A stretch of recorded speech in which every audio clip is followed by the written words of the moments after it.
Ya, sampun. Ya, sedulur Trimulyo, alhamdulillah siang hari ini saya kedatangan tamu secara maya alias maya juga salah satu calon pemimpin kita di Kelurahan Trimulyo. Namanya Pak Nur Mujahidin Ahyarianto AMD. Beliau Assalamualaikum. ini, nggih, beliau ini salah satu kandidat yang sudah ditetapkan menjadi calon lurah yang akan berkontestasi di tahun ini. Pripun kabare Pak Nur? Alhamdulillah, Rabbil Alamin, sehat walafiat, Mas Fajar. Oke, Turu-turu alhamdulillah. warak ini. Alhamdulillah. Jadi ini Pak Nur, saya mengundang calon lain juga di forum seperti ini. Tujuan saya pribadi ini adalah murni pribadi saya untuk memperkenalkan karena situasinya baru pandemi. Saya ngundang Pak Nur dan calon yang lain tidak mungkin di rumah saya, maka yang paling mungkin adalah seperti ini. Kemudian ini rekaman ini akan saya sampaikan ke teman-teman di Blunya dan barangkali nanti di seluruh Trimulyo bisa mendengarkan, bisa melihat rekaman kita ini. Kita hanya ingin ngobrol-ngobrol santai saja Pak Nur, tidak ada apa-apa. Kita sebagai calon rakyat yang mau dipimpin itu pengen ngerti figur pemimpinnya, kira-kira seperti itu. Oke. Sayangnya orang kopi nih ya Mas ya. Oh enggak. Kalau cedak ngopi nih. Iya, idealnya kalau ngobrol itu orang kopi ini kok kurang. Kopinya ya ngopi maya, ngopi maya. Oke. Nggih, Pak Nur, sebelum ke ngomong ke visi misi kita kenalan dulu deh dengan Pak Nur. Pak Nur Mujahidin Ahyarianto AMD. Pak Nur itu SD-nya di mana Pak Nur? Saya itu termasuk bocah cilik ngelang-ngelang jagat Mas. Jadi SD ini itu ada beberapa tempat, tapi yang terakhir saya itu ada di SD Panasan. Oh, Kulon Desa. Iya, Kulon Desa. Jujur karena ngejar beasiswa Mas. Oh. zaman itu sedang dari dinas kebudayaan, dinas pendidikan itu ada beasiswa. Nah karena yang memiliki channel itu di SD Panasan, saya masuk ke sana. Oh, begitu. Oke. Kelas 4 saya pindah ke SD Panasan dan saya mengejar beasiswa di sana. Sebelumnya di SD mana? SD Trimulyo. Balong ya? Masih gabung. Mas, berarti masih di Jogokerten? Di Jogokerten, nggih. Oh, nggih. Satu di situ. Lulus SD tahun pinten Pak Nur? Saya lulus SD itu tahun 85. 85, jenengan lulus SD kalau ajeng mlebu TK kakean. 85, lalu SD di situ lulus 85, lalu saya masuk SMP Tridadi. Sekarang SMP 3 ya? SMP 3 nggih. Oh, berarti kita salma mater SMP 3. Wah, terus apa jenengan rakam semua saya? Ya nggih. Waktu itu SMP Tridadi baru hebat-hebatnya itu angkatannya Pak Nur berarti. Ya, barengannya banyak sih. Bu Suprihatin, kepala sekolahnya. Suprihatin Pujiono, ya, itu kan hebat-hebatnya waktu itu. Saya masuk sudah. Terus kemudian dari SMP 3 ke SMA mana, Pak? SMA 1 Sleman. Wah, alma mater lagi kita. Oh, ternyata di kelas. Ternyata di kelas ya. Saya 91 lulus. Sleman. Jurusannya nopo SMA-nya? Nah, nek ngomong jurusan dagelan Mas. Saya tuh jurusannya kalau kelas 1 belum ya, kelas 2 itu sudah mulai fisika. Ya. Waktu itu kan ada IPA sama IPS kan. Nah, ya. Itu kan terbagi dua, menjadi fisika dan biologi ya. Nah, saya masuk fisika. Ya. Nah, tapi di sela-sela aktivitas saya itu kursus akuntansi Mas. Kursus di luar itu? Iya, di perempatan ada kampus kecil gitu di perempatan Tugu waktu itu. Sekarang udah nggak ada di tempatnya kan udah pindah. Itu saya dapat bon A bon B di sana. Wah, luar biasa itu. Jadi tagline saya akhir-akhir tahun 2000-an itu 99 2000 itu masih ada bon A bon B, tapi sudah namanya apa ya? Lembaga sertifikasi atau apa itu modelnya seperti itu. Level 1, level 2. Jadi kan lolos itu. Lolos, ijazah nasional Mas. Wah, jos. Ijazah nasional. Jadi, padahal jurusannya fisika nih. Loh ya, jadi jurusan fisika dan saya kursus akuntansi. Nah, saat kuliah di itu ya, waktu itu kan kuliah di UGM, yang ambil D3 ya. Di situ dari 44 mahasiswa itu yang fisika itu separuh lebih.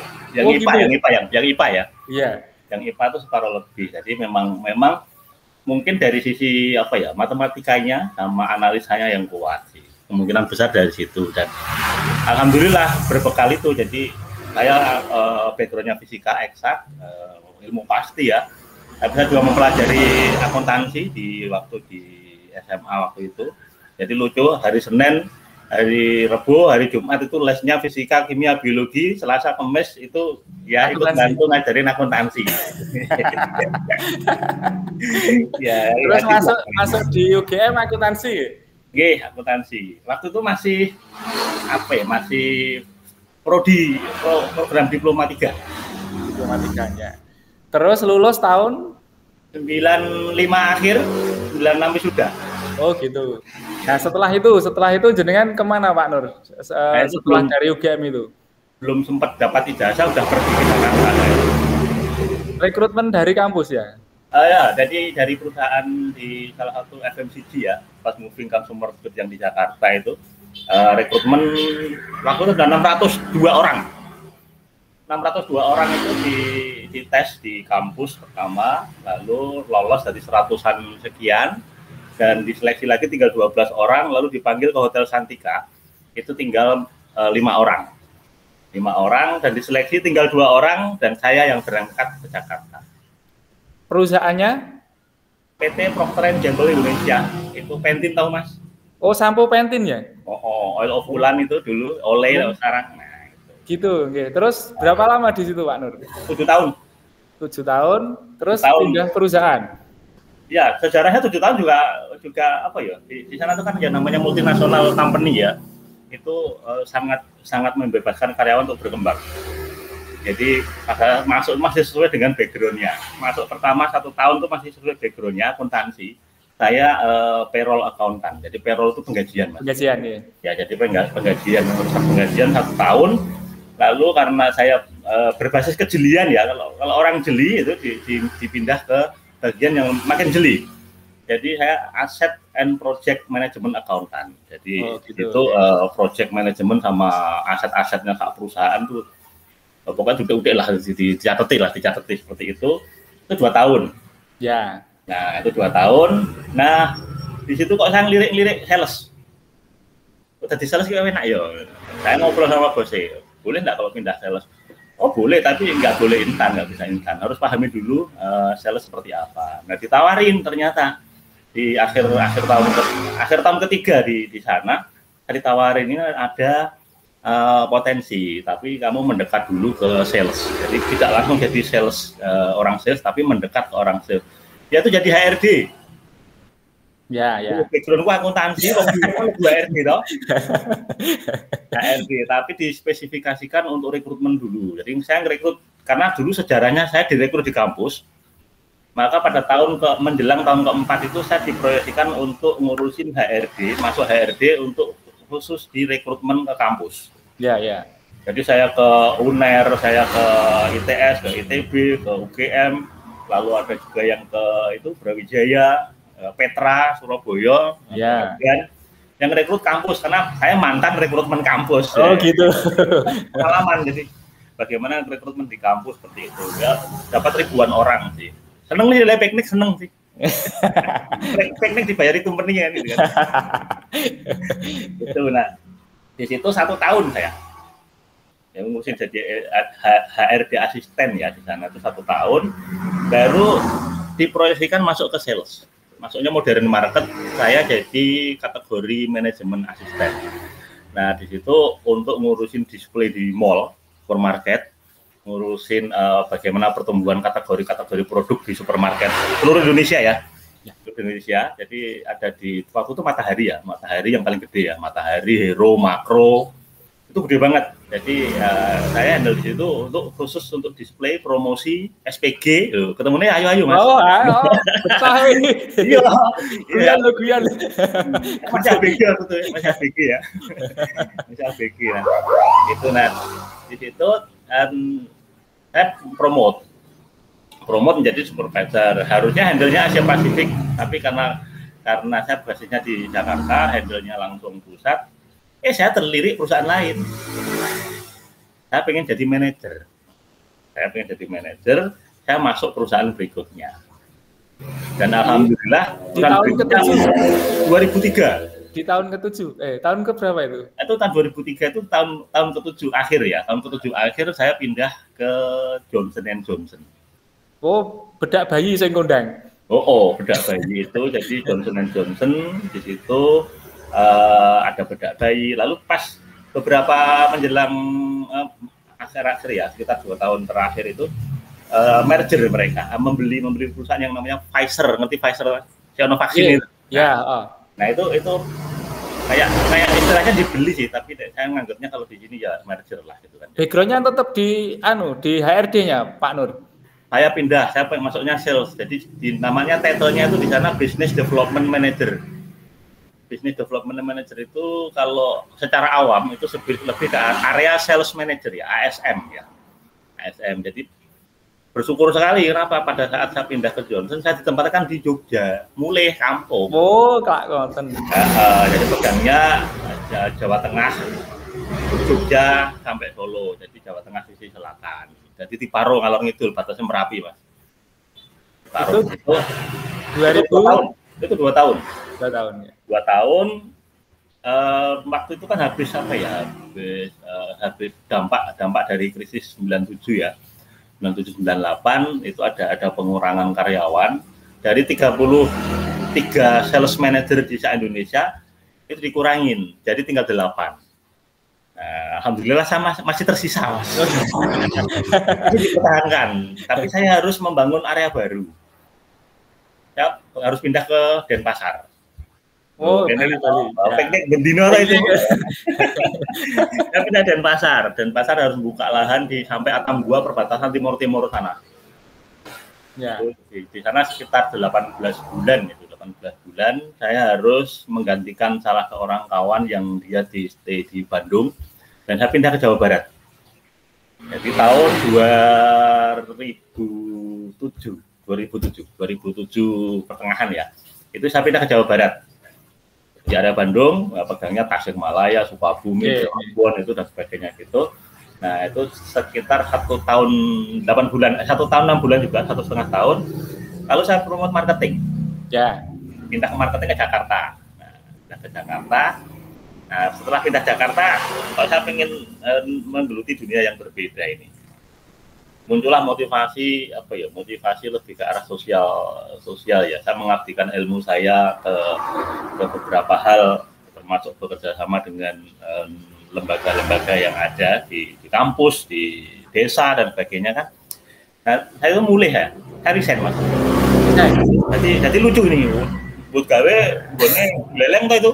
Tapi saya tuh, karena aku harus dipindah ke Medan, aku nggak mau.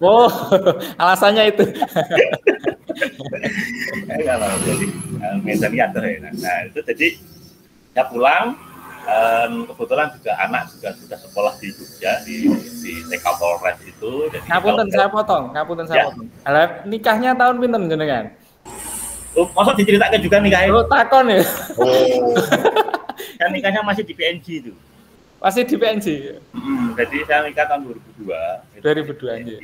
Di PNG. Nah, anak lahir 2003. Anak yang pertama itu kelahiran PNG, anak kedua kelahiran Johnson.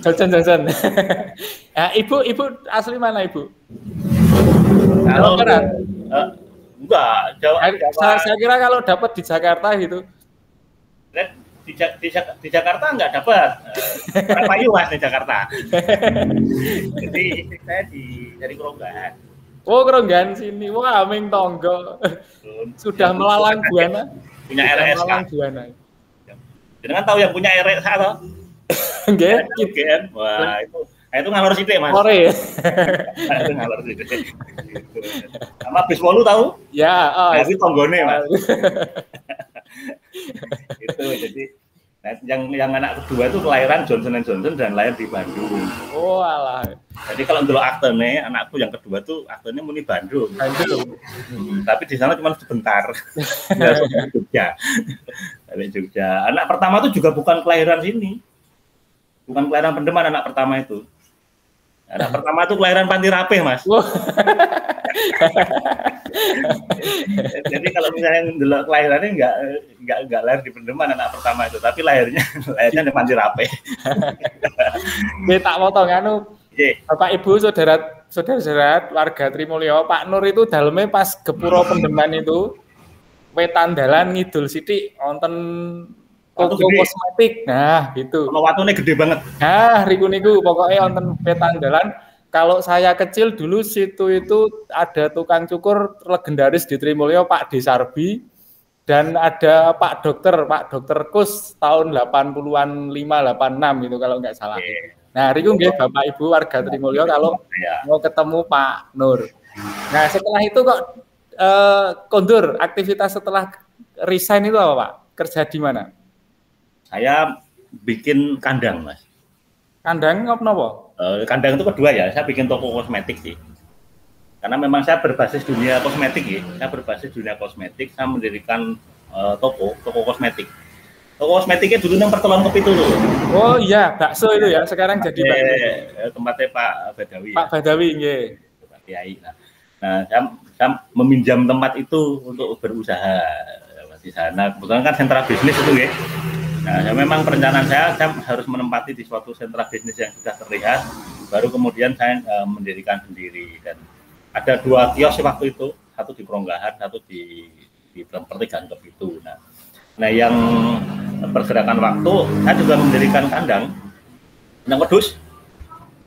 Jadi sambil berusaha kosmetik, saya juga mendirikan kandang wedhus yang di rumah itu muat 100 ekor. Lu bayangno Mas, saya nggak punya background tani toh, nggak punya background ternak. Tapi inilah teknologi, Mas. Jadi kalau kita tidak buta terhadap teknologi, tidak buta terhadap perkembangan zaman, insya Allah siapapun bisa melakukan sesuatu yang mungkin di luar dari kotak yang seharusnya ya.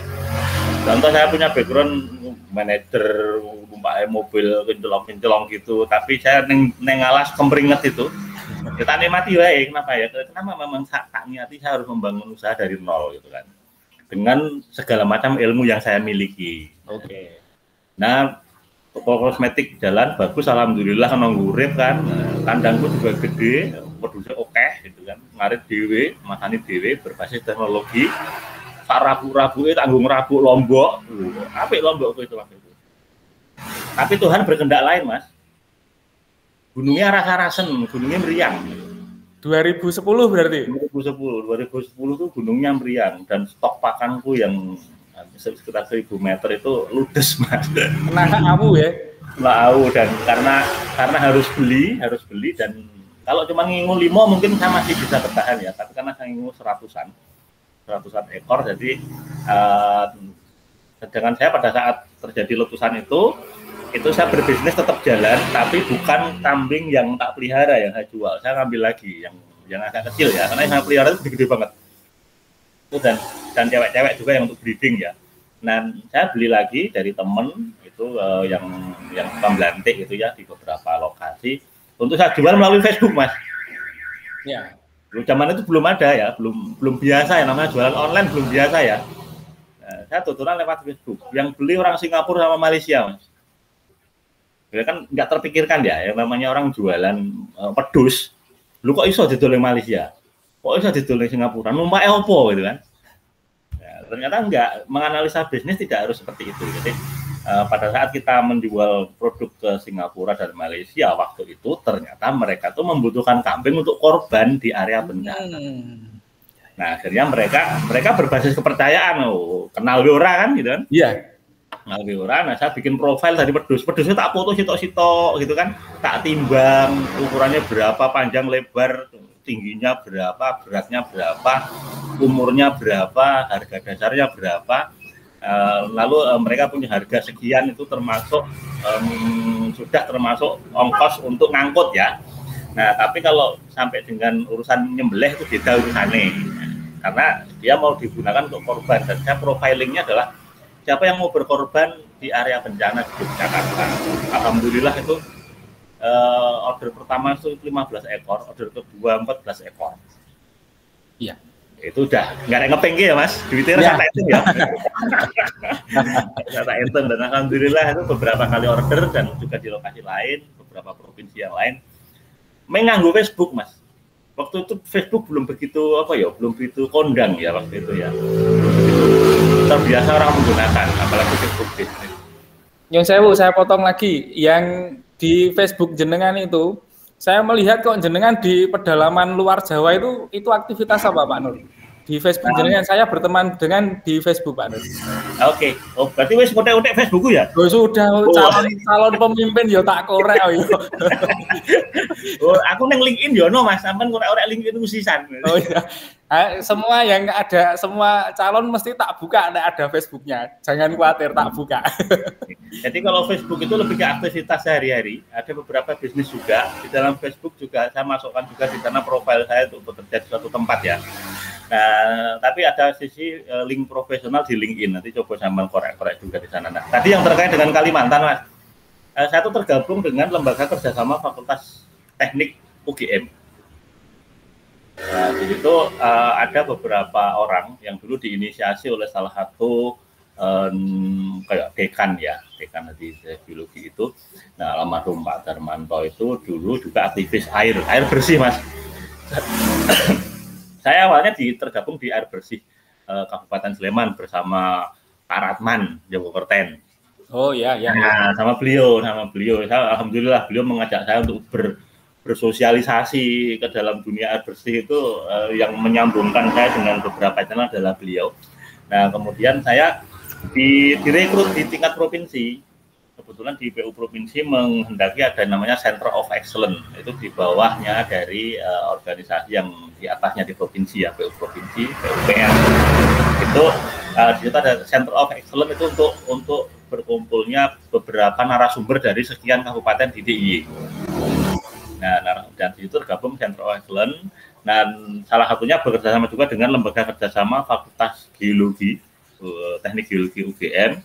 Nah, itu bekerjasama dengan Pemda Kutai Timur dan juga Pemda yang lain ya. Cuman saya kebetulan jatahnya tiba neng kono. Ada yang neng Riau, ono sing neng Lombok, ono sing neng Bali, itu banyak sih.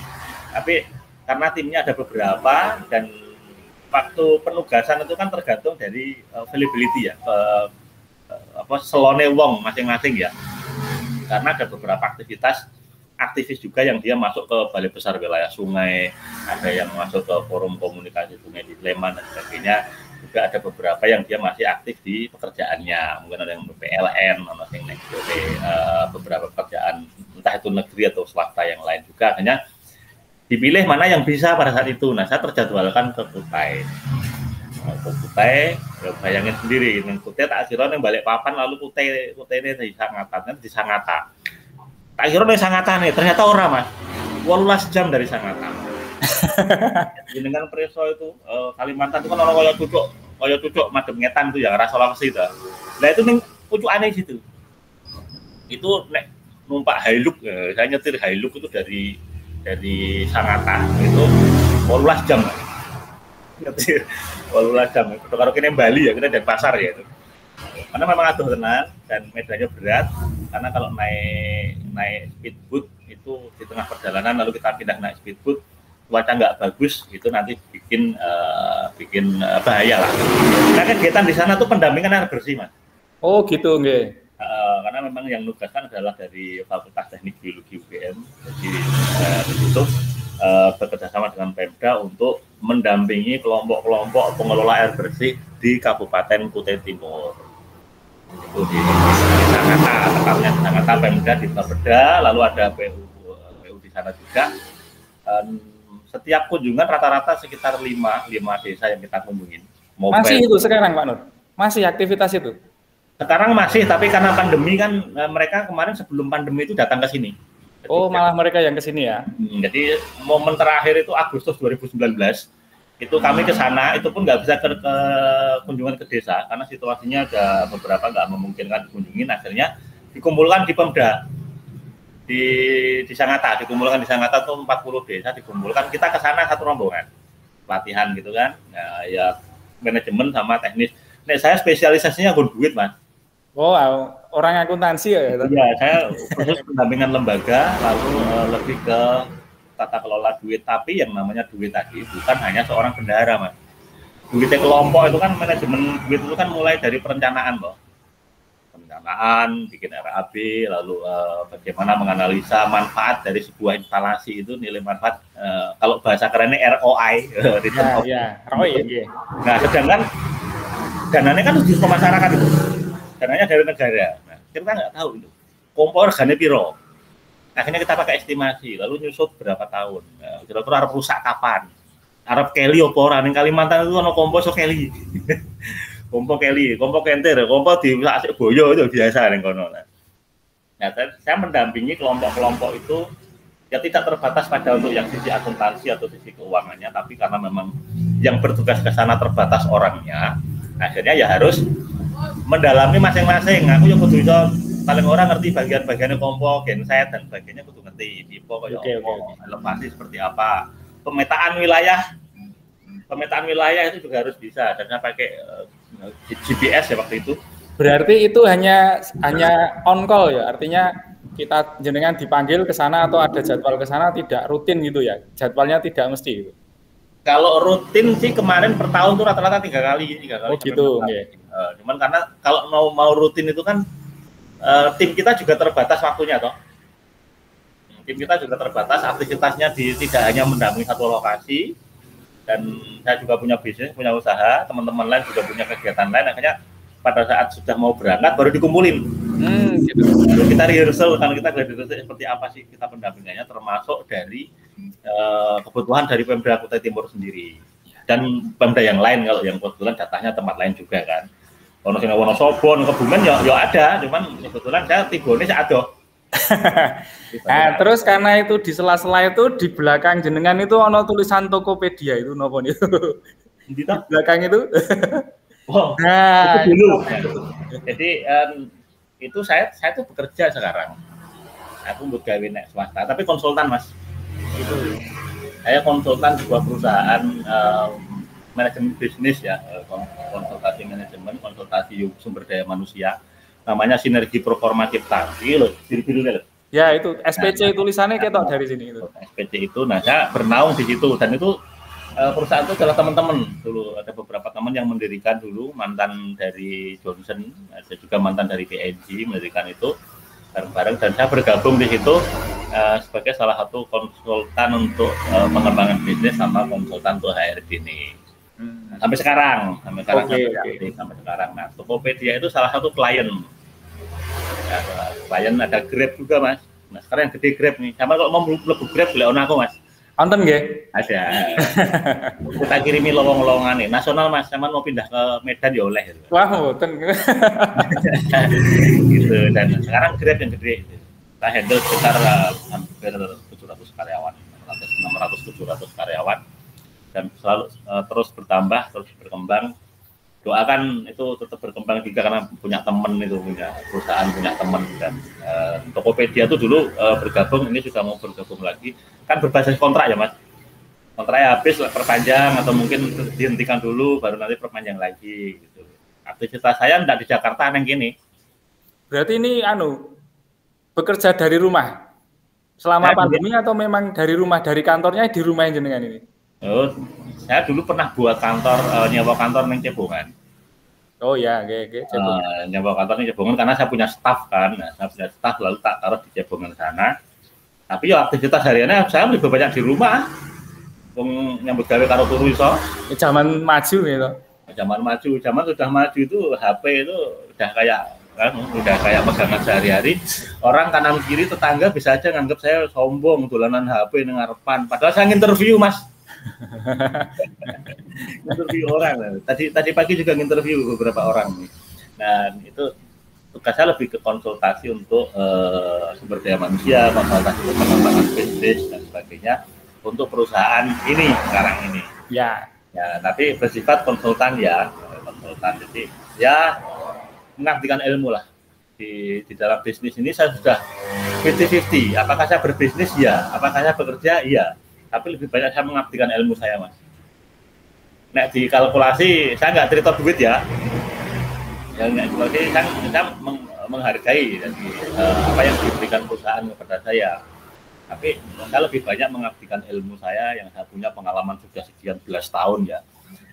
Termasuk untuk bisa bekerja pada dunia swasta pun pengalamanku, ngilmuku, motivasiku ya tetap tangguh di situ. Ya. Duit nomor 1 nih, nomor 0-nya motivasi Mas. Oke. Oke, kembali ke putrane, Mak. Putrane sekarang yang barep sekolah di mana, Pak? Dia sekolah yang Rican, Mas. Kelas 3, 4? Kelas 4. Kelas 4. Oh, berarti sudah hampir lulus, nggih. Oh, korban pandemi tadi. Terus yang nomor 2? Nomor 2 itu sekolah ra sekolah. Statusnya sekolah mana? Sekolah neng nganu, neng sanding omah. SMP Trimulya? Iya, oh, statusnya. Statusnya sekolah neng ra sekolah. Iya. Jadi semenjak awal mendaftar di sekolah, guru tak sekolah ya. Ini belakang saya ini juga kelas ini kosong ini. Jadi kan juga jadi guru ya ana muridé gitu kan. Jadi ini pulang kadoan. Baik Pak Nur, ini sudah panjang lebar. Kita pindah ke kontestasi pilihan lurah ini. Sebetulnya apa toh motivasi Pak Nur, motivasi pribadi Pak Nur untuk ikut maju? Karena jadi lurah niku angel lho Pak Nur, dipaido wong akeh lho Pak Nur. Motivasinya apa Pak Nur? Motivasi dari sini ya Mas? Ya, motivasi pribadi. Saya mencoba membongkar sebuah paradigma nih. Orang ditanya motivasi pasti pengennya ke sana. Saya beda, motivasi ada di sini. Saya punya ilmu Mas. Saya punya ilmu, saya punya bakat, saya punya keterampilan, dan saya punya pengalaman, yaitu punya sejarah. Sejarah yang saya miliki adalah pengalaman dari berbagai pekerjaan ya. Lalu saya juga punya pengalaman di berbagai organisasi, termasuk jadi ketua Karang Taruna Kampung, dusun ya maksudnya. Lalu juga menjadi pengurus di takmir masjid, lalu juga jadi pengurus di SUB LPMD, lalu ngurusin LPMD di desa, ikutan di BUMDes, ikutan di gelar budaya. Pokoknya sembarang Mas. Aku ngabai lah apa yang bisa saya kontribusikan kepada masyarakat, kepada desa, saya ikut gitu aja. Tadi tak niati, motivasi saya adalah saya punya ilmu, sudah saatnya saya harus dharma baktikan untuk kemajuan kampung ini, desa ini, lokasi ini, wilayah ini. Jadi kalau motivasi saya anggap motivasi saya pribadi, semua orang pasti butuhnya ada kompensasi. Itu adalah urusannya negara ya. Tapi kalau motivasi itu hanya ada di sini. Motivasi saya adalah saya mengkontribusikan apa yang saya mau, ikhlas lillahi ta'ala. Itu saja dulu. Oke. Dan mulu lah motivasi pokoknya yang jero. Nggih, enggak apa-apa. Nggih, itu kan Pak Nur nggih. Secara pribadi kan saya namanya juga motivasi pribadi Pak Nur. Nah, kemudian saya ini saudara warga Trimulya, saya sudah diberi visi misi atau apa program-program atau apa dari Pak Nur. Jadi Pak Nur itu mengusung, nanti kalau salah saya dikoreksi Pak Nur, tata kelola yang cerdas dan berbudaya. Betul Pak Nur?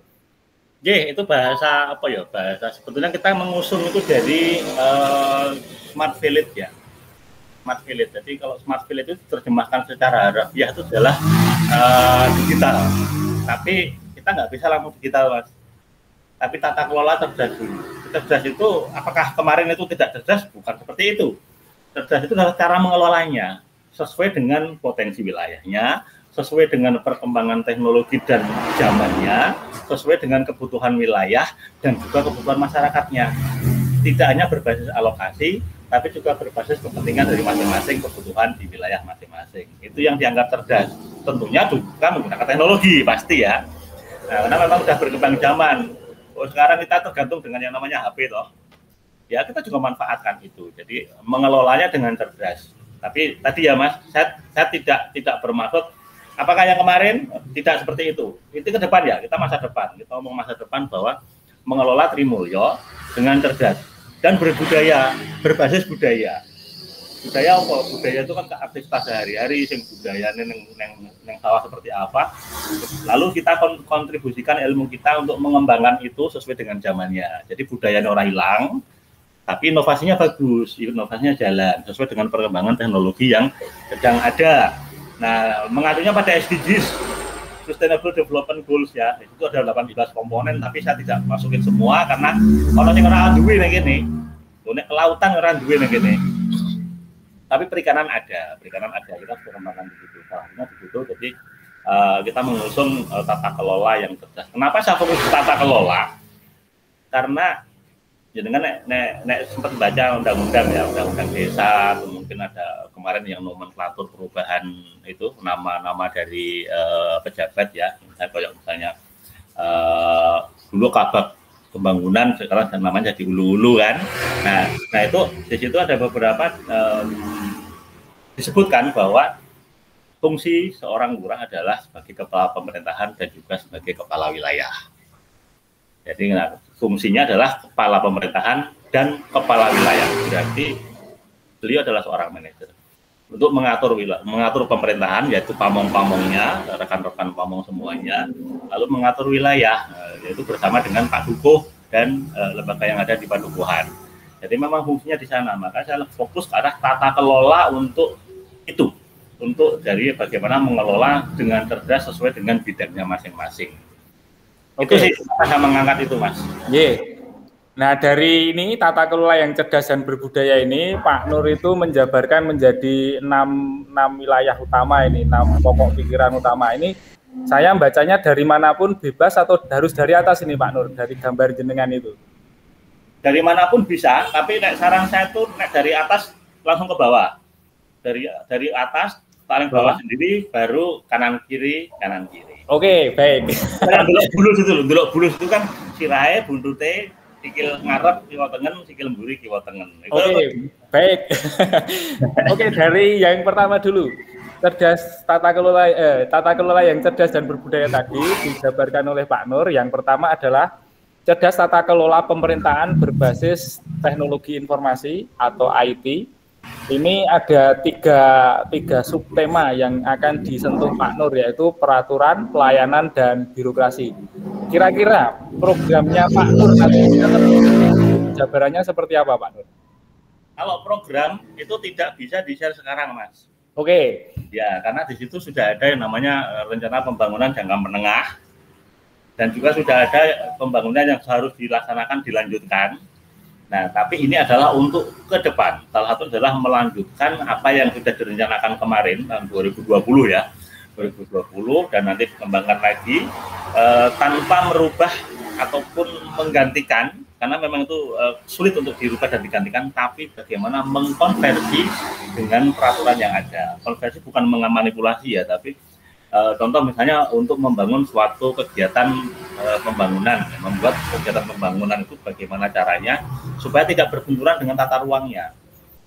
Peruntukan ruangnya itu apa, peruntukan lahan itu apa, dan sebagainya. Itu salah satu contoh aja ya. Nah, di sini ada 3 komponen peraturan, pelayanan. Kita ngomong peraturan dulu.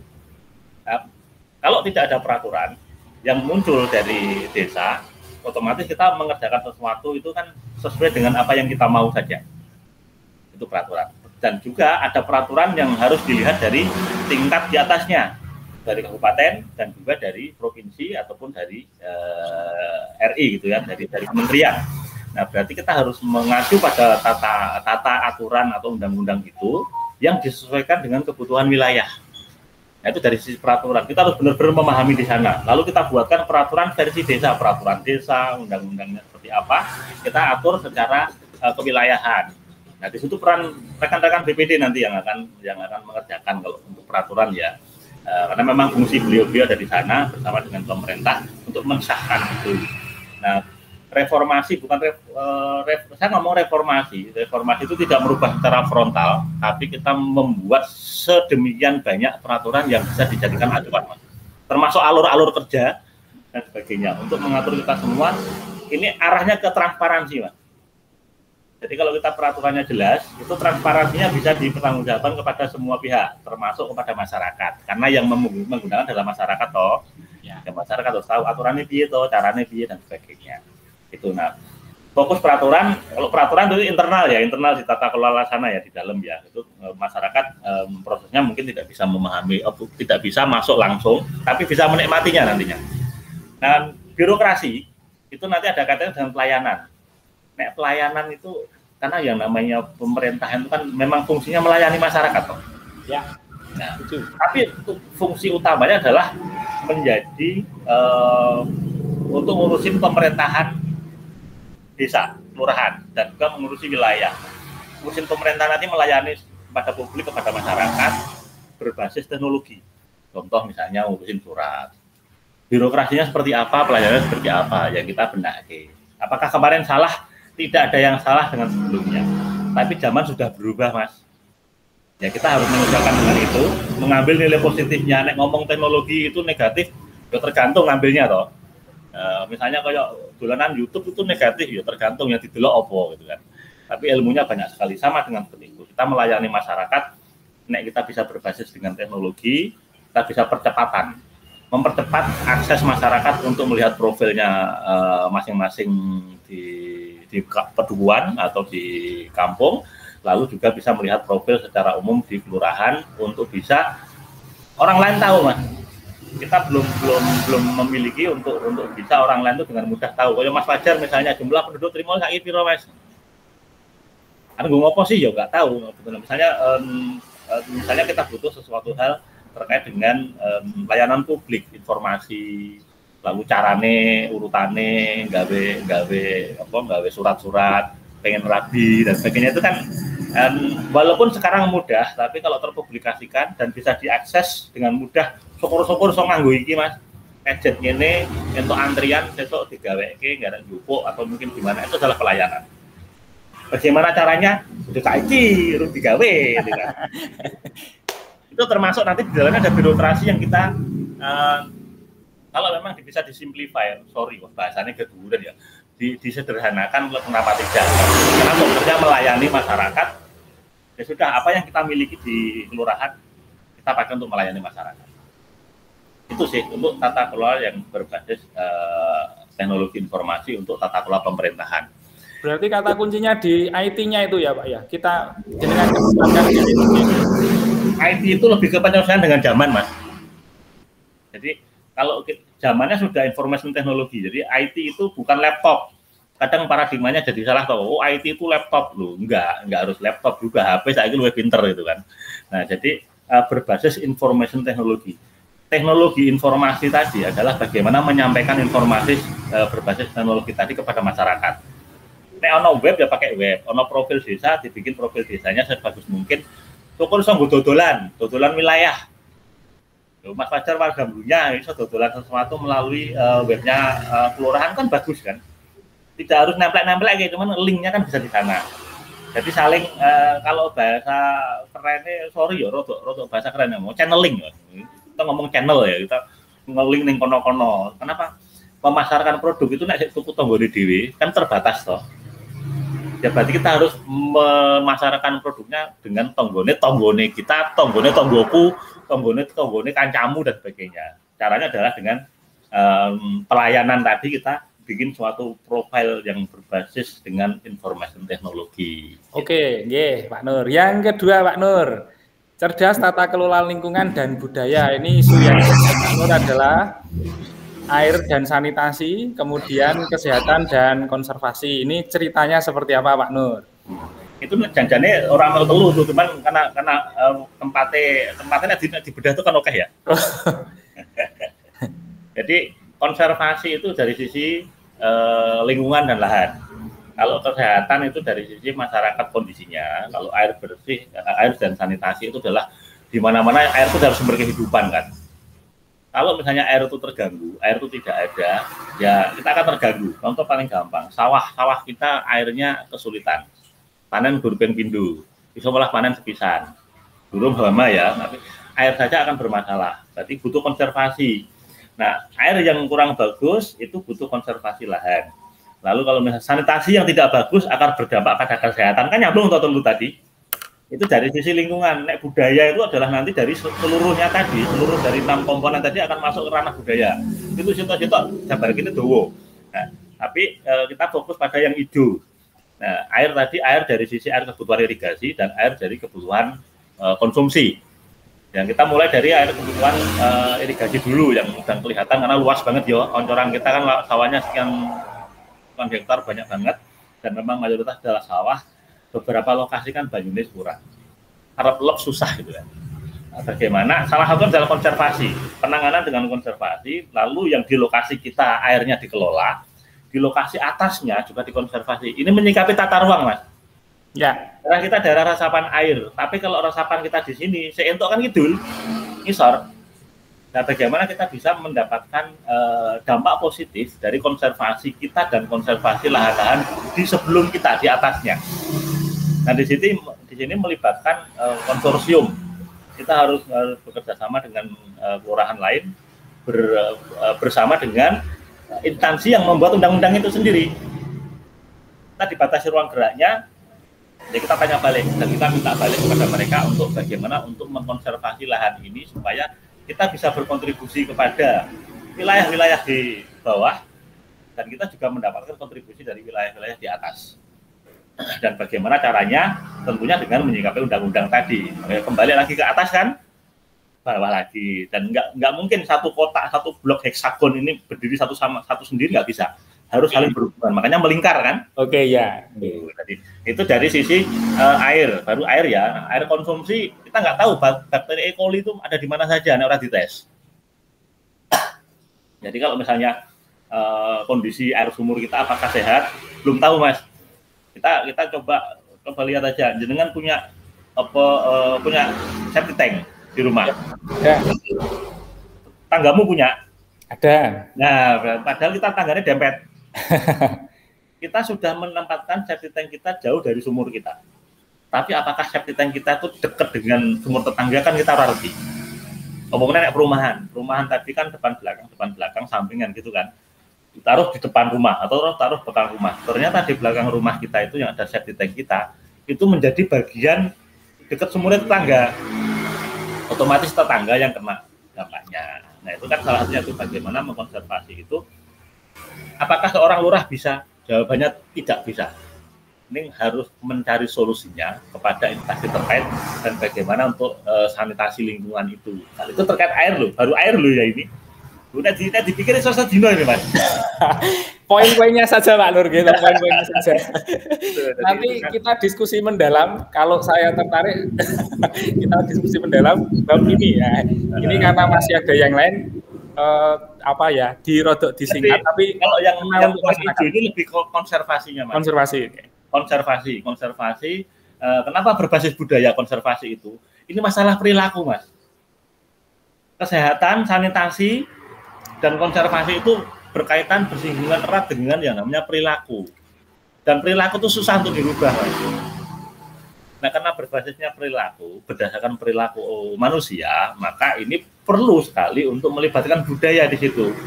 Bagaimana budaya masyarakat itu bisa membantu untuk berkonservasi, membantu untuk mempertahankan sanitasi yang baik untuk kesehatan kita semua, termasuk air.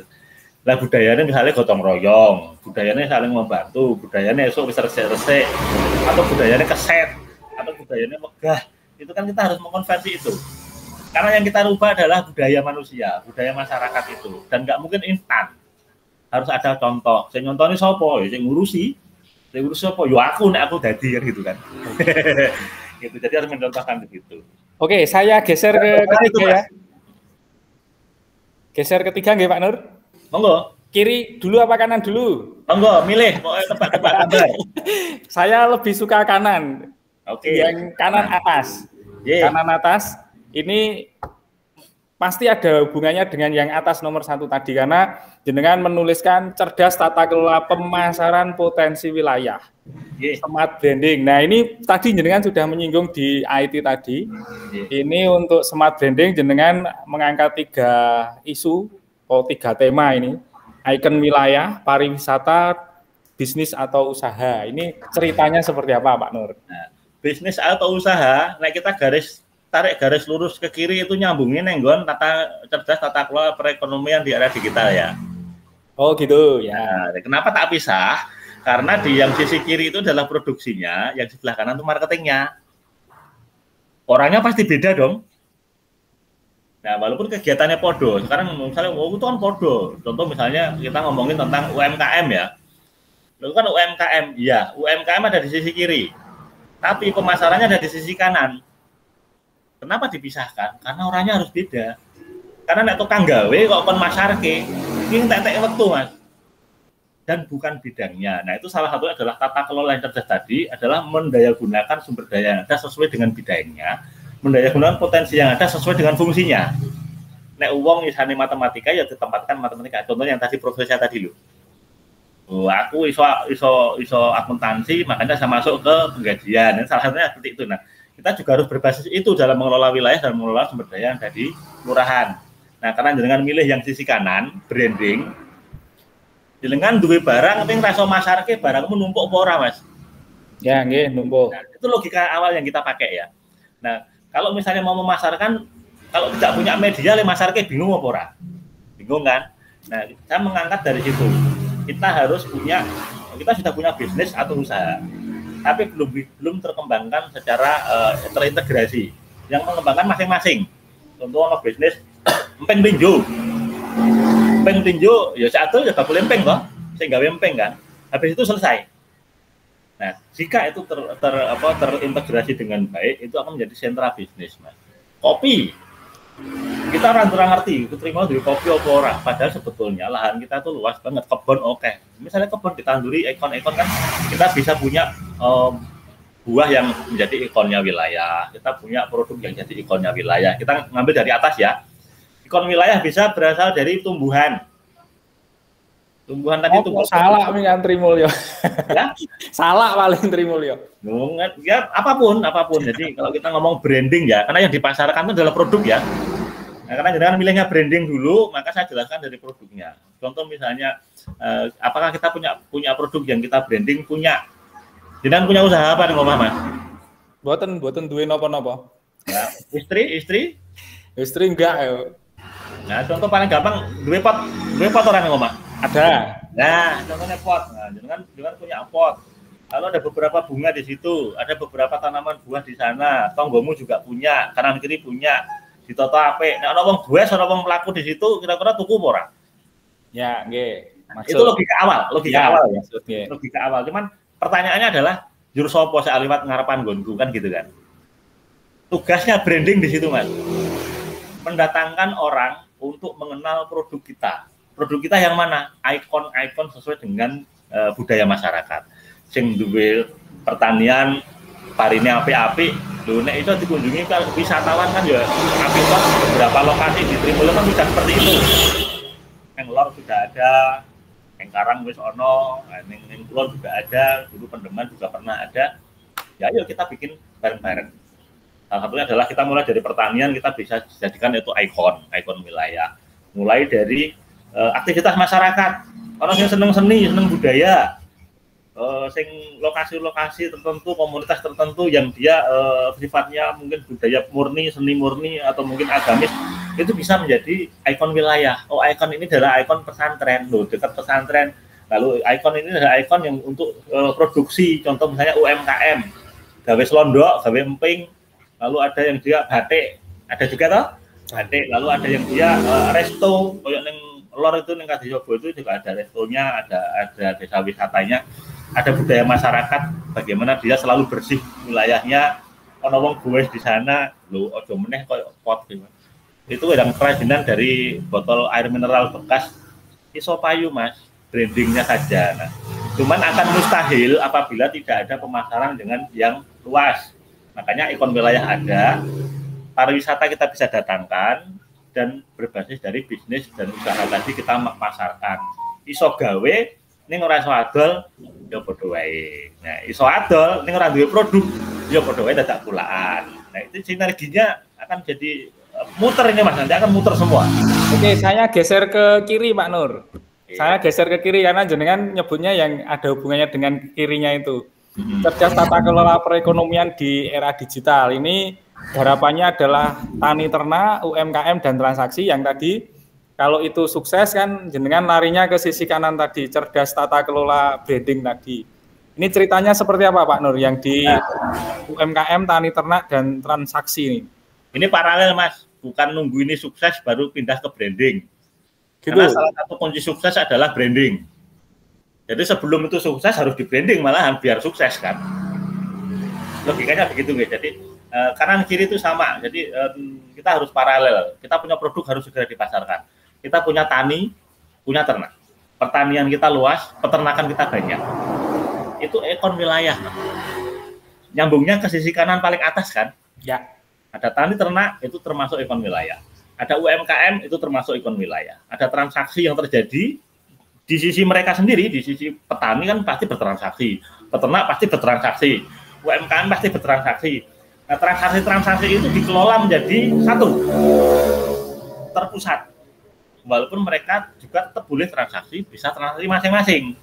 Ini kita menjadi mediator, kita menjadi sarana untuk bisa memberikan media lain tambahan kepada masyarakat yang berbisnis, yang bertani, bisa mengembangkan dengan transaksinya itu melalui media yang di sebelah kanan tadi. Itu salah satunya, makanya paralel. Aku tani opo, mosok tani digital. Tani digital yang macam nganggo HP po. Bukan seperti itu. Tapi lebih mengarah YouTube, delok YouTube teknologi tepat guna. Lalu ada link-link dari pemerintah atau link-link dari kampus yang dia isinya adalah ilmu pengetahuan.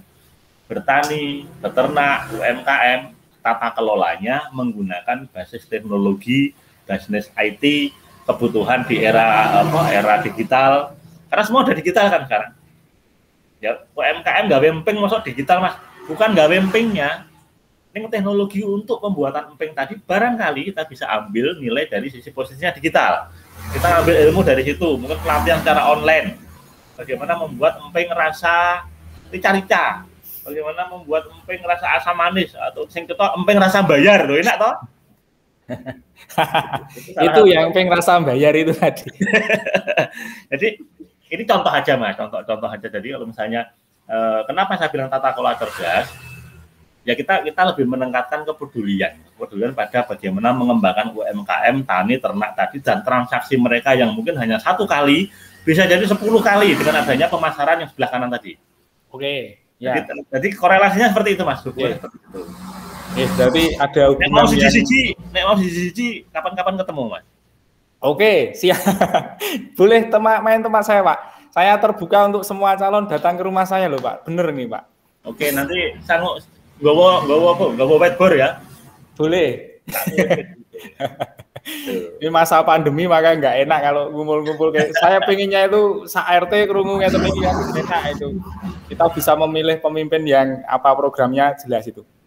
Siapa yang terpilih kan nanti pilihan masing-masing. Tapi kalau semua orang diberi kesempatan yang sama untuk menjelaskan apa ide-ide dan gagasannya pasti akan membuat kita lebih tercerahkan. Baik Pak Nur, saya lanjut. Saya setelah memahami tadi, saya malah ke kiri bawah dulu ini.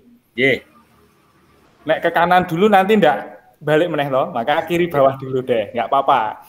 Cerdas tata kelola pemberdayaan masyarakat. Nah ini ada Kamtibmas, elemen atau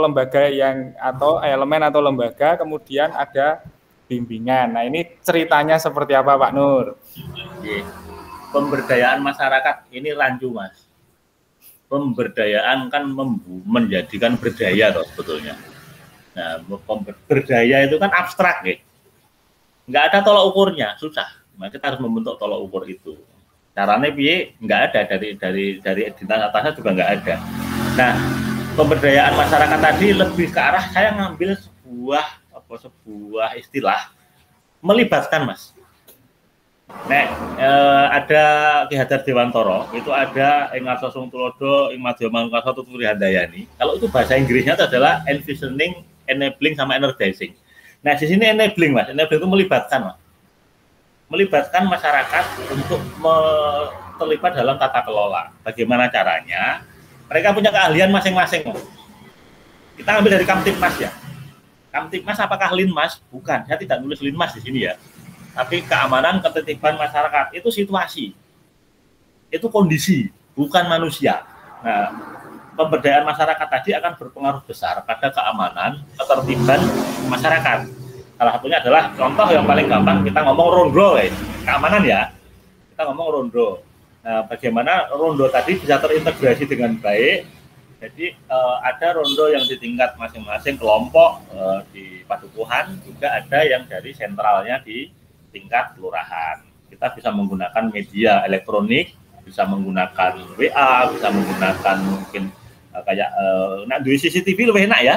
Itu CCTV yang bisa diakses setiap sudut Padukuhan, jalan-jalan dan sebagainya, itu lebih enak lagi. Nah, untuk pemantauan keamanan juga untuk koordinasi keamanan secara darurat, contoh misalnya pakainya HT, pakainya HP, banyak hal yang kita bisa lakukan di sana dengan melibatkan masyarakat sesuai dengan bidangnya. Nah, keamanan ketertiban juga seperti itu. Nah, elemennya apa di bawahnya? Di elemen atau lembaga tadi, contoh misalnya ada kelompok ronda RT. Itu kan elemen ya, elemen. Nah, lembaganya apa? Mungkin lembaganya ada sub LPMD. Ada lembaganya apa? Ada PKK. Ada subnya apa? Sub Karang Taruna, sub Padukuhan. Ada toh? Itu lalu ada mungkin kader yang lain, kader kesehatan maupun kader atau organisasi mungkin yang berbasis keagamaan, organisasi berbasis politik atau organisasi yang lain, organisasi usaha arisan misalnya, arisan koperasi yang tingkat masyarakat. Elemen dan lembaga itu yang kita berdayakan sesuai dengan kemampuan bidang dan skopnya mereka untuk berkontribusi bersama dalam mengelola ini. Apakah ikutan ngatur gawe undang-undang? Bukan. Tapi tidak mungkin seorang lurah ataupun pamong-pamong itu turun langsung setiap hari, nggak mungkin kan? Kita butuh orang dari keterlibatan masyarakat sesuai dengan bidangnya untuk kita manfaatkan bersama-sama untuk membangun desa. Jadi melibatkan mereka sesuai dengan bidangnya. Contoh gawe lembaga, ya kita ambil memang berpotensi sesuai dengan bidangnya. Kalau orang nek kuwi ono misalnya kita ternyata mencari orang itu ora gampang Mas ya. Cari orang itu ora gampang. Wong pinter rung mesti gelem. Wong gelem rung mesti iso. Sing pinter rung mesti gelem, sing gelem rung mesti iso. Lah nek sing ternyata sing iso mau sing iso mangkat, sing gelem melu ning ora pinter piye? Bimbingan. Bagaimana kita membuat sebuah bimbingan supaya mereka yang ada ini kita tingkatkan kredibilitasnya, kita tingkatkan kompetensinya, kita tingkatkan kapasitasnya untuk bisa berkontribusi kepada tata kelola ini dan juga bisa berkontribusi kepada masyarakat di sekitarnya. Apakah anggarannya ono? Ono, mesti ono. Walaupun tidak ada di pemerintahan, kita bikin Trimulyo kaya Mas. Kan gitu. Itu kalau dari pemberdayaan masyarakat adalah membuat masyarakat berdaya dengan sendirinya, kita libatkan mereka untuk berkontribusi bersama dalam membangun desa. Kalau mereka berkontribusi, otomatis mereka akan meningkatkan rasa memiliki terhadap wilayahnya juga. Dan merasa diuwongke Mas, itu yang paling penting. Oke Pak Nur, oke. Terakhir ini Pak Nur, yang keenam, cerdas tata ruang dan infrastruktur wilayah. Ini jenengan mengangkat tiga tema, tata guna lahan, sentra usaha, dan sarana kegiatan. Ini ceritanya seperti apa Pak Nur? Nah, tata guna lahan itu salah satu dari yang kritikal itu adalah perbatasan. Jadi lahan pertama yang kita urusin adalah batas. Nah, batasnya adalah batas kita dengan batas wilayah lain. Itu penggunaannya dan penggunaan untuk kelurahan di sini, penggunaan untuk kelurahan Trimulyo itu secara umum ya, secara umum garis besar batangan. Itu saya ngurusin wis ono, tidak saya bahas sekarang. Nah, tata guna lahan yang kedua itu adalah batas wilayah, bukan wilayah secara fisik. Itu penggunaan lahan berdasarkan wilayah, bukan dibatasi oleh fisik. Contoh misalnya kita nggak membatasi wetang kali, kulon kali, lor kali, kidul kali, atau mungkin pedukuhan atau pedukuhan lain, tidak. Tapi berdasarkan dari tata guna lahan sesuai dengan tekstur dan kondisinya. Contoh, humusnya tipis, humusnya tebal. Daerah wadas, daerah dalam, daerah ngelendoh ada airnya, daerah yang kering, yang tidak ada airnya atau berpasir. Nah, di sini turun tata guna lahan tadi, ada yang dia digunakan untuk pertanian, ada digunakan untuk bangunan, ada yang digunakan untuk perkebunan. Kita optimalkan di situ. Berarti butuh pemetaan.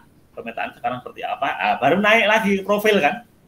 Nah, dari situ pun naik lagi profilnya juga dibikin profil dari tata guna tadi, kita bikin sebuah profil wilayah di mana sesuai dengan topografi, geografinya. Bahkan demografinya masuk juga kan. Oh, di sini kepadatan berapa ini? Mbok itu data septic tank yang sama gunung kono kan. Jadi kita bisa ngomongin terkait dengan sinergi dari seluruh database yang itu harus secara digital, secara terintegrasi dalam satu profil. Nah, tata guna lahan tadi akan digunakan untuk pengembangan selanjutnya. Seperti apa? Kita belum tahu sekarang ya, belum dipetakan ya. Nah, lalu tata guna tadi juga berdasarkan dari undang-undang. Karena ngomong tata ruang ya. Nah, tata ruang tadi kalau kita punya tata ruang, rencana tata ruang dan wilayah termasuk ada dua hal. Tata ruang sebagai daerah resapan air dan juga tata ruang sebagai tata kota, ada tata kota. Nah, batasnya Gondi saya juga belum tahu, belum lihat ya, belum lihat di mana. Tapi ada wilayah kita yang tersentuh dengan tata kota, ada wilayah kita yang kena tata ruang wilayah untuk resapan air. Karena dari resapan air kan balik ke atas lagi kan, resapan air juru piye, nek Trimulya menjadi daerah resapan air, Trimulya untuk opo gitu kan. Sedangkan air tadi kan glidingnya ke bawah, berarti yang dapat ngisor. Nah kita dapat apa? Banyak yang didapat. Kita tanemin, kalau misalnya di sini tidak boleh ditanamin bangunan yang tinggi, tidak boleh dikasih hotel, tidak boleh dikasih industri. Industri boleh, industri itu boleh, tapi industri kecil yang tidak berlimbah misalnya, kan bisa. Banyak industri yang tidak berlimbah. Industri kecil yang jelas itu di rumah tangga masih bisa, dan di situ linknya ke bawah ada sentra usaha. Nah kalau misalnya tata guna lahan tadi sudah sesuai dengan pemetaan, nanti kita bisa plot bahwa daerah ini adalah daerah resapan air yang harus hijau. Masuklah ikon wilayah tadi berupa tumbuhan masuk ke sana. Oh daerah ini harus resapan air, harus tanaman keras. Yuk kita cari tanaman keras yang bisa di ikon wilayah, ada nilai tambah, nilai ekonominya. Ya bu kopi, bu coklat, bu macam-macam lain yang memang itu punya nilai tambah untuk wilayah sekitar. Karena memang punya resapan air. Nyambung ke bawah, ada sentra usaha, ada sarana kegiatan. Nah, tata guna lahan menyikapi tata ruang dan tata wilayah juga terkait dengan untuk sentra usaha dan sarana kegiatan. Nah, sentra usaha dulu. Sentra usaha di sebelah kiri kan ada tata yang ekonomi kan. Ekonomi tadi kan produksi. Di atas ada branding, ada pemasaran. Nah, sentra usaha tadi itu bagian juga tapi offline, Mas. Bagian tak offline, dan itu akan menjadi daerah untuk pusat usaha. Kita membuat pusat usaha, apakah harus satu tempat? Enggak harus. Bisa beberapa tempat, tergantung kebutuhannya. Contoh sentra usaha untuk industri kecil, konversi limbah rumah tangga. Ono kain bekas, ono air mineral bekas, ono kayu bekas, itu tergantung lokasinya. Jadi sentra usaha industri kecil untuk konversi ada di mana, lalu sentra usaha untuk industri kecil yang berupa produksi pangan ada di mana. Bisa di beberapa titik menjadi sentra usaha, atau juga bisa kita koleksi jadi satu tempat bazar, hubungannya ke bawah, sarana kegiatan. Jadi sentra usaha tadi bisa dijadikan satu dengan sarana kegiatan. Contoh kita butuh, kita nom-nom, aku butuh lapangan, Pak. Oke, butuh lapangan. Tak boleh ke lapangan. Neng di ambuh, kan gitu jawabannya. Besok kita usahakan. Nah, ini enggak, langsung di konsep jadi satu. Nek ngomong lapangan bal-bal, lapangan voli, itu nanti kan satu titik saja. Yang kita sediakan bukan itu, tapi sarana kegiatan. Artinggo bal-balan monggo, oleh. Artinggo pameran di iso. Gue sanmor. Gue gelar budaya. Gue ngantenan ya oleh. Kegiatan macam-macam bisa. Di situ sarana kegiatan, dan itu butuh lapangan. Lapangan tadi seperti apa? Lapangan, kalau lapangan yang berdiri sendiri itu nggak bisa. Kenapa? Nggak bertahan. Le pukul sukete lebih cepat daripada le gunake. Maka kita bikin ada sarana kegiatan juga, dan juga sentra usaha di situ, juga sentra kegiatan lainnya. Jadi satu, terdukung satu sama lain harus bersinergi. Contoh, jenengan mau ada goes atau ada acara yang satu tempat, yaitu tanah lapang luas, lokasi di situ. Ini kan orang dodol. Akhirnya gue wedang wis susah, harus sangu. Nah, nek ana wong dodol, ana kegiatan bisnis, semua saling mendukung. Karena apa? Sarana kegiatan itu tempat orang berkumpul toh. Kalau ada orang berkumpul, berarti wong dodol payu. Nah, orang berkumpul, nek orang wong dodol, ora iso tuku panganan. Nah, ini harus bersinergi. Nek bisa sinergi, semua saling terbantu. Nganake bazar gampang, ono sanmor, ono pameran, besok nganake sesuatu hal terkait dengan pengembangan, bahkan usaha kecil yang ada di masyarakat kita bikinkan, kita jadi showroom di situ bisa. Iwak pun Trimulya belum ada sentra iwak, kita bisa bikin sentra iwak di situ. Banyak hal yang kita bisa lakukan. Yang mikir sopo, Karang Taruna kita hebat-hebat, Mas. Kalau sudah ngomongin sarana kegiatan, Karang Taruna itu obah dewi biasanya. Kita kasih mereka keleluasaan untuk bisa mengembangkan ide sesuai dengan zamannya. Sorry Mas, matuk. Sarana kegiatan tadi yang akan mengakomodasi seluruh kegiatan yang ada. bentuknya apa, itu nanti kita bahas bareng-bareng. Nah, jangan mau detailnya, aku nonton Excel Mas, saya tak kirimi Mas. Baik Pak Nur, sudah panjang lebar, meskipun baru permukaannya, kalau teman-teman di Trimulyo sudah membaca apa yang jadi angan-angan atau jadi visi misi Pak Nur ketika nanti akan jika terpilih jadi lurah. Baik Pak Nur, ini di luar konteks jenengan, gambar jenengan yang 6 itu, ada beberapa pertanyaan dari teman-teman itu. Yang pertama ini Pak Nur. Pak Nur itu kan aktivis kelurahan. Saya mengenal dari Pak Nur itu dulu kalau nggak salah loh ini. Saya lihat gelar budaya itu Pak Nur aktif di sana. Kemudian Pak Nur juga pengurus LPMD. Jika Pak Nur jadi, itu enak. Artinya sudah ngerti, paham di sana itu potensinya seperti apa. Kalau misalnya tidak jadi, apakah Pak Nur tetap bersedia untuk membantu lurah yang jadi untuk membangun Trimulyo seperti selama ini Pak Nur lakukan atau bahkan lebih? Balik ke yang pertama tadi Mas. Dengan menurut Preso motivasi saya toh. Motivasinya adalah saya punya ilmu, saya abdikan, saya punya ilmu pengetahuan, saya punya keterampilan yang itu akan insya Allah saya dharma baktikan untuk negeri ini. Itu motivasi pribadi saya. Ya kembali ke situ lagi. Jadi orang punya ambisi itu wajib. Kenapa? Punya tujuan hidup kok ya. Itu pasti. Semua orang pasti 5 calon pasti pengennya jadi kabeh. Kan raiso toh. Ini tadi mesti masih siji. Nah, ini adalah satu model baru Mas. Kalau pilihan seperti ini adalah sebuah model rekrutmen, itu siapapun yang ada dalam 5 orang ini, calon ini, insya Allah itu akan bisa berkontribusi sesuai dengan bidang masing-masing. Mau atau tidak tergantung motivasi masing-masing ya. Saya nggak nyinggung yang lain, saya nyinggung diri saya sendiri. Saya menganggap ini adalah proses rekrutmen Mas.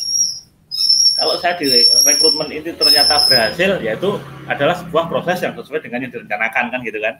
Tapi kalau ternyata Tuhan berkehendak lain, motivasi saya adalah mengembangkan diri dan juga mengkontribusikan diri.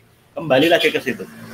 Apapun aktivitas kegiatan masyarakat dan yang bisa saya kontribusi ke sana dengan baik, insya Allah Mas. Aku yang di video Mas, omahku bikin balik Mas. Oke, Pak Nur. Jadi motivasi ya, kembali ya, tergantung motivasi masing-masing. Ini rekrutmen, saya anggap ini rekrutmen. Jadi kalaupun tidak menjadi berada di situ, ada beberapa yang kita bisa kontribusikan untuk mendharma baktikan ilmu dan pengalaman kita. Gitu Mas. Oke, terima kasih Pak Nur. Ini melegakan bagi kami rakyat yang melihat ada kontestasi kalau seperti ini kan melegakan. Kemudian yang selanjutnya Pak Nur, Trimulyo itu dari timur sampai utara, dari timur sampai barat, selatan, utara itu ada macam-macam konsep Bhinneka Tunggal Ika itu kalau diterapkan di Trimulyo juga bisa. Agamanya bermacam-macam, ada Islam, ada Kristen, ada Katolik, ada Hindu, ada Buddha. Kemudian ada Kulon Kali, ada Wetan Kali, kemudian ada pegawai, ada petani, ada macam-macam, ada partai politik A, partai politik B, dan seterusnya. Ini Pak Nur menjaga keberagaman ini seperti apa? Karena nanti ada kekhawatiran ini Pak Nur. Ada kekhawatiran karena Pak Nur adalah pendeman, maka ketika nanti ngomong ke infrastruktur adalah nomor 1 pendeman. Nah, menjaga kebinekaan di Trimulyo itu seperti apa Pak Nur konsepnya? Itu karakter Mas. Jadi kita pakai analogi driji Mas. Kita nunjuk orang satu, 3 jari nunjuk ke kita kan. Nah berarti perubahan bukan dari orang yang kita tunjuk, perubahan dari diri kita sendiri. Contoh, saya nggak mungkin merubah karakter masyarakat kalau diri saya sendiri tidak berubah. Atau tidak dimulai dari diri kita sendiri untuk menjadi contoh atau memulai sebuah keberagaman tadi. Nah pertanyaannya adalah yang tadi, bagaimana menjaga keberagaman? Saya malah ingin menghapuskan sesuatu hal yang membuat itu berbeda Mas. Dalam artian kasat mata ya, contoh misalnya kalau agama memang berbeda, tapi agama itu adalah ada di sini. Kalau budaya mungkin budaya bisa sama, tapi budaya masing-masing itu berbeda-beda. Nah, tapi kita harus hidup bersama kan. Nah, apalagi ada batas Kulon Kali Wetan Kali itu ra ono Mas, kali ini bedok. Kulon Bedok, Wetan Bedok itu juga nggak ada. Satu Trimulyo adalah satu, makanya digabungkan 3 kelurahan menjadi satu kan. Nah, dalam kondisi ini keberagaman itu dimulai dari kita sendiri. Contoh paling gampang, saya menjadi calon lurah, saya berasal dari Pendeman. Jangan mungkin beranggapan toh, oh berarti Pendeman yang tak usung toh, yo enggak toh. Pendeman itu rumah saya mas.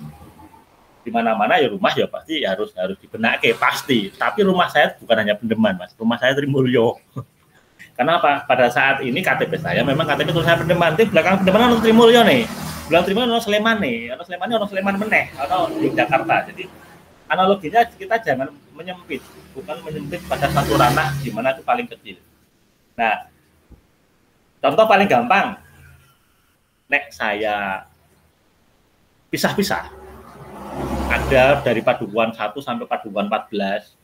Contoh ini rodok sensitif ya mas, kita ngomong masalah dukungan ini, memang dukungan. Contoh misalnya, oh Deman, mungkin Pak Nur mau ngunggulkan Deman. Yang unggulkan Trimulyo mas, Deman termasuk. Skala prioritas itu bukan berbasis lokasi, tapi berbasis kebutuhan. Kalau memang butuh, ya pasti. Dan tidak hanya di satu titik, tapi Trimulyo. Nah, termasuk itu dukungan mas. Contoh misalnya Mas Fajar nih, Mas Fajar di lokasi A. Nah di situ mungkin yang mendukung saya 10 misalnya. Saya orang mikir kuwi mas. Kenapa? Wah aku rasa ngijen toh. Sapa wae? Mbok itu jumlahnya 10, mbok ora ono. Nek misalnya seseorang yang jadi tadi tidak boleh untuk skeptis memandang suatu titik tadi menjadi basis dukungan atau tidak.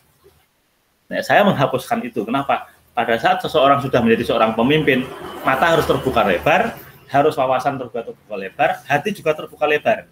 Kenapa? Ini Trimulyo, bukan basis dukungan, bukan basis wilayah, tapi basis kebutuhan. Oke, tak garis bawahi nggih Pak Nur, ini warga Trimulyo mendengar semua ini tentang kebinekaan itu.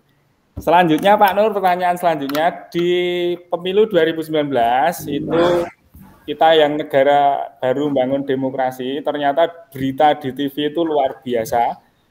Demokrasi dicederai dengan adanya permainan-permainan waktu itu tidak elok untuk proses pemilu.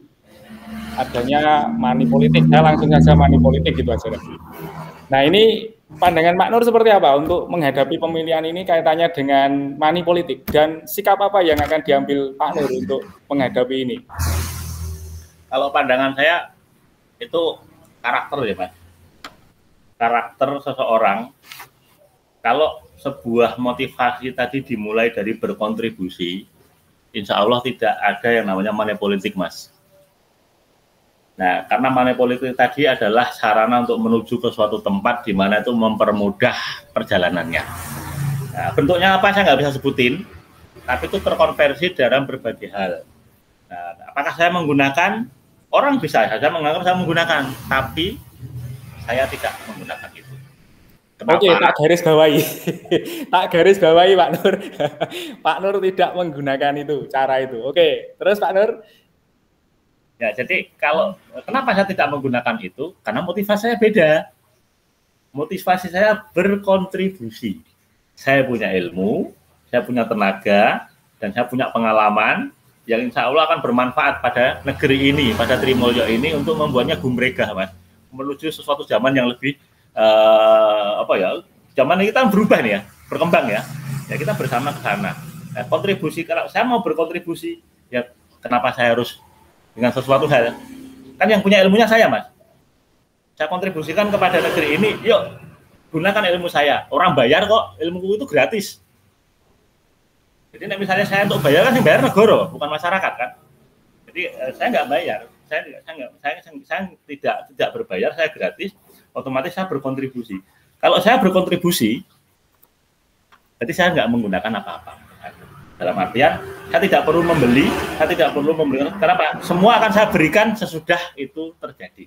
Contoh misalnya membangun sesuai dengan tugas pokok fungsinya, membangun sesuai dengan potensi-potensinya, membangun sesuai dengan aturan dan sebagainya untuk mengembangkan ini sesuai zamannya, sesuai generasinya. Insya Allah semua yang diminta masyarakat itu akan terrealisasi sesuai dengan prioritasnya. Oke Pak Nur, komitmennya kami pegang ya Pak Nur. Allah. Bukan jaminan ya, jaminan dalam artian namanya jaminan itu kan tanggung jawabnya panjang ya. Tapi pegang kata-kata saya. Bukan jaminan, tapi pegang kata-kata saya. Dan ini kan tercatat toh, terekam toh? Iya. Ini terekam kan bisa dibeleh kapanpun toh. Oke Pak Nur. Oke, terakhir Pak Nur, ini closing statement Pak Nur untuk masyarakat Trimulyo. Pesan-pesan khusus apa atau himbauan apa ataupun mau ngajak seperti apa? Monggo saya serahkan Pak Nur waktunya. Monggo Pak Nur untuk masyarakat Trimulyo. Assalamualaikum warahmatullahi wabarakatuh.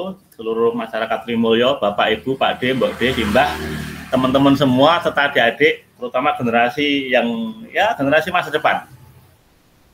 Memilih seorang calon pemimpin gampang. Besok teknologi tinggal 00 3G.